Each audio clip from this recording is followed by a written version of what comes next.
Olá, comunidade acadêmica. Sou Gabriel Ribeiro, professor do CCAB e atual coordenador da SEAC Prograde. Nesse vídeo, vamos conversar com Diane Brito Reis Santos, doutora em Educação, professora do CAL e de programas de pós-graduação. Atua como pesquisadora da Unesco e consultora da Unicef, e é a atual diretora do CAL.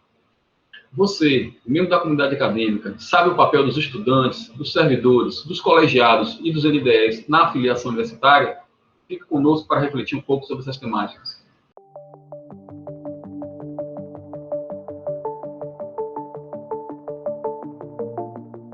A filiação é um conceito bem recente no Brasil.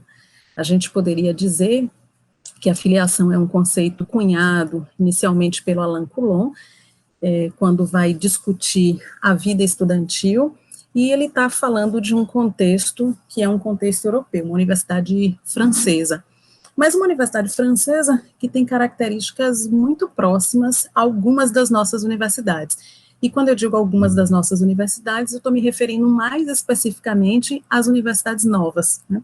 As universidades criadas nesse plano de expansão e interiorização do ensino superior, que em geral são universidades interiorizadas, universidades compostas por um público discente das classes C, D e E, universidades formadas majoritariamente por estudantes trabalhadores e, em geral, pretos e pardos, né? Estudantes negros, indígenas, quilombolas.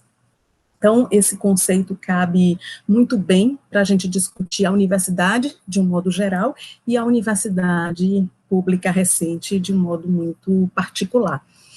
O estudante, ao ingressar na universidade, e Coulon já observava isso nas universidades europeias, mas a gente observa isso nessas universidades que eu mencionei e nas universidades de um modo geral, ele é exposto a um conjunto de siglas, a um conjunto de elementos, a um conjunto de normas, mas, sobretudo, a uma vida estudantil muito diferente daquela que ela estava acostumada na educação básica. E esse primeiro ano é um ano fundamental, é um ano crucial. Muitos estudiosos, inclusive na sociologia da educação, nos chamam a atenção que é nesse primeiro ano que o estudante tem muita possibilidade de evadir, que o estudante tem muita possibilidade de desistir, por conta desses inúmeros fatores que compõem esse processo inicial, que foi chamado pelo autor francês de estranhamento, né? Você estranha esse espaço, você estranha a vida universitária, são muitas normas, muitas siglas, muitos espaços que você precisa adentrar. Então, como que o estudante pode fazer para se adaptar a esse espaço? Eu diria, vivendo a vida universitária. E buscando viver a universidade naquilo que ela tem de mais inteiro, o ensino, a pesquisa, a extensão. A universidade, ela não é por natureza, não pode ser unicamente a sala de aula. Estar na sala de aula assistindo as disciplinas que compõem aquele currículo do curso escolhido, do curso pretendido, é só um passo, mas a vida universitária é muito mais do que isso. Ela está na rua, né? Ela está no entorno da universidade, ela está na comunidade que vai se relacionar com a universidade, ela está na comunidade universitária se relacionando entre si, ela está nas atividades do pátio na universidade, ela está nas atividades curriculares da universidade. Então, buscar viver esse processo, buscar conhecer esse processo, certamente vai facilitar muito esse processo de adaptação, ou que pelo menos o estudante passe de uma forma diferenciada por essa fase do estranhamento. É isso.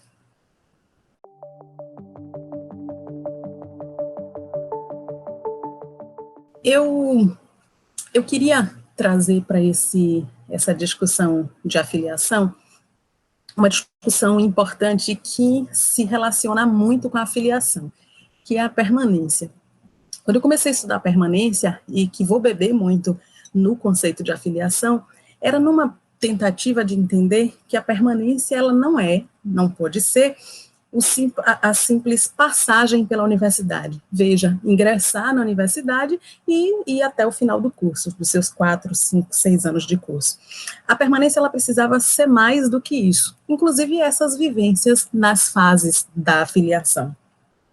E o que eu vou observar, e que aí está muito no entendimento de como que os estudantes que já estão em outros níveis desse processo, são estudantes veteranos da universidade, como é que eles podem ajudar, é que esses veteranos, eles são imprescindíveis no processo de permanência, no processo de afiliação.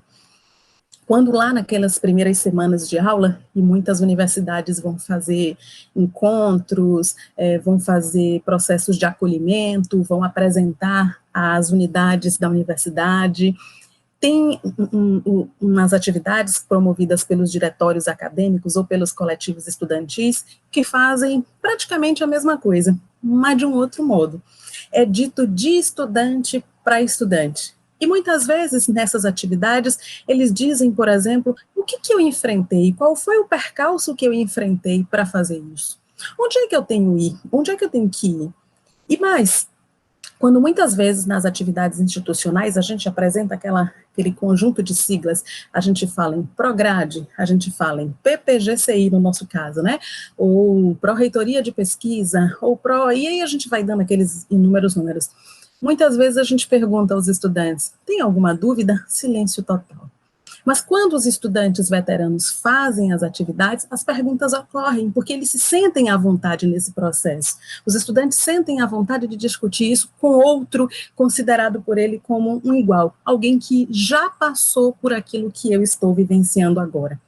Então, esse primeiro momento, e outros mais além, claro, mas nesse primeiro momento de acolhimento, as atividades promovidas pelos estudantes veteranos, ela é fundamental.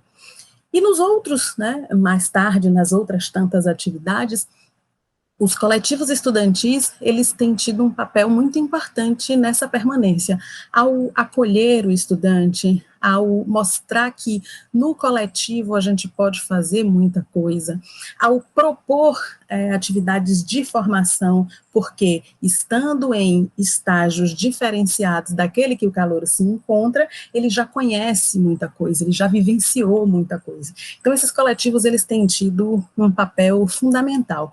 Não vamos nos esquecer que em vários cantos do país são os coletivos estudantis, aí formado por veteranos, são muitas vezes coletivos de identidade, aí a gente está falando do coletivo indígena, coletivo quilombola, coletivo de estudantes negros, coletivos de estudantes homossexuais, enfim, coletivo de estudantes LGBT, QIA+, enfim.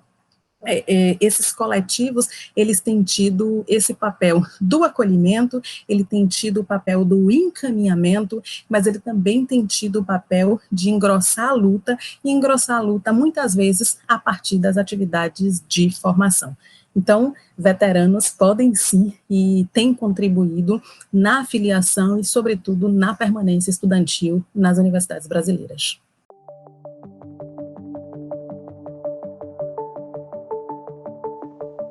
Essa discussão do serviço técnico da universidade, ela passa por um processo que é bem interessante, aí desemboca nos docentes também. Mas vamos começar com os servidores técnicos administrativos. Uma atividade de formação é fundamental, e a gente precisa pensar isso cada vez mais nas universidades brasileiras. Coisas do nosso cotidiano que nos parecem óbvias, não são óbvias para quem está chegando. E muitas vezes a gente precisa entender, em que setor eu preencho tal documento? Que documento é necessário? Então, tem dúvidas que parecem muito simples, que parecem muito óbvias para todos nós, mas que, efetivamente, para quem está entrando na universidade, isso não é verdade. Então, a gente precisa de um acolhimento, de um trabalho muito atencioso de quem está à frente, de quem está nessa lida com o público. Outros setores não são tão buscados assim. Então, veja, eu tenho setores como a biblioteca, eu tenho setores como o espaço da assistência estudantil, onde eu vou buscar o auxílio, né, onde eu vou buscar a vaga na residência, mas a gente tem outros setores que as pessoas não costumam ir. E essa também é uma outra questão, né? Fazer com que o estudante conheça a universidade, entenda o que é o papel de cada um dos setores. Muitas vezes a gente faz as atividades de chegada na universidade, acalorada, né? Sabemos que aquela primeira semana, efetivamente, também não é nenhuma semana que todo mundo está chegando, que todo mundo vai, que todo mundo participa dessa atividade, e é com o passar do tempo que a gente também vai tendo dúvidas. Então, talvez a gente pudesse pensar em outros momentos, para além da primeira semana de aula, onde a gente pudesse entender os setores, onde a gente pudesse conhecer os setores. E aqueles setores que são fundamentais, que são meio que coração na formação, biblioteca, por exemplo, que a gente possa também compreender esses espaços muito mais do que um lugar para ir pegar e devolver livros, mas como um espaço de cotidiano, como um espaço de afiliação, como um espaço de permanência universitária, como um espaço onde eu posso ter vários debates, um espaço onde eu posso ter várias discussões, um espaço que precisa ser frequentado. Aqui e ali, às vezes, a gente vê algum estudante que passa a sua graduação praticamente sem ir à biblioteca.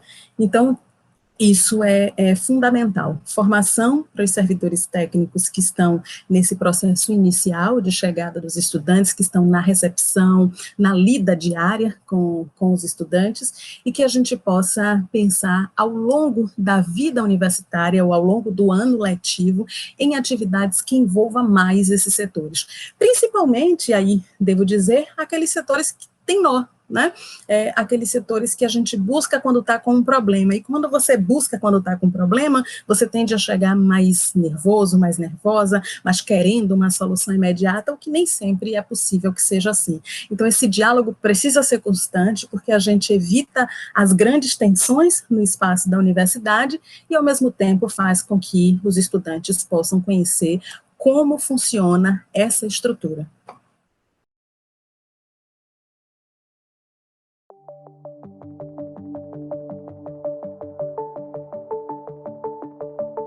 É importante essa articulação, colegiado, NDE, professor.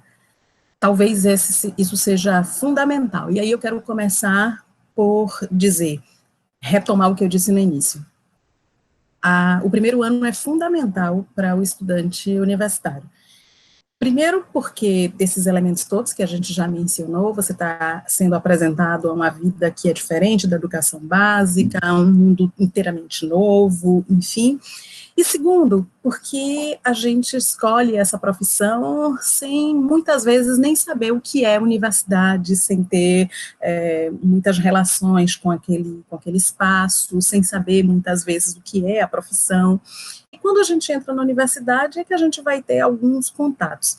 A profissão, quase nunca a gente tem no primeiro ano, né? São disciplinas mais gerais, então isso só vai acontecer mais para frente.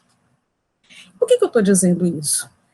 É muito importante o conjunto de docentes que eu vou ter no primeiro ano da vida universitária.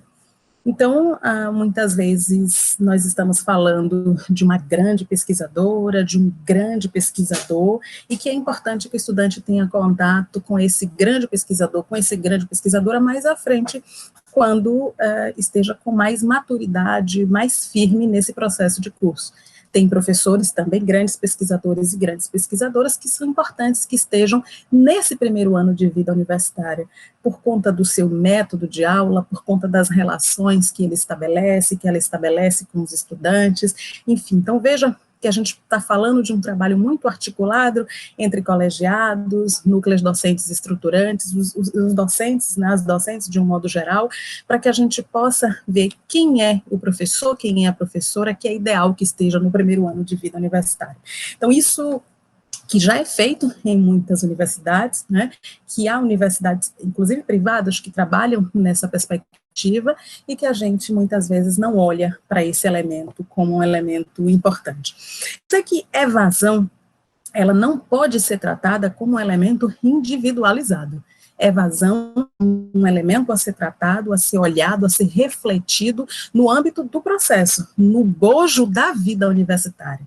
É claro que há pessoas que evadem por questões que são estritamente pessoais, mas isso não é a realidade geral. E em que medida a gente separa o pessoal do coletivo, né? O que a gente está chamando de pessoal, se isso não é efetivamente um problema causado pelas desigualdades sociais? Então, aí eu chego num segundo elemento, que é a sensibilização, né, de docentes, de um modo geral, para entender esse processo. Eu me referi aqui em algum momento às novas universidades marcadas pela presença de estudantes trabalhadores e trabalhadoras, marcadas por grupos sociais minoritários, e universidades que são marcadas pelas políticas afirmativas. Então, entender esse contexto é fundamental também para que o docente possa ter uma atuação a contento.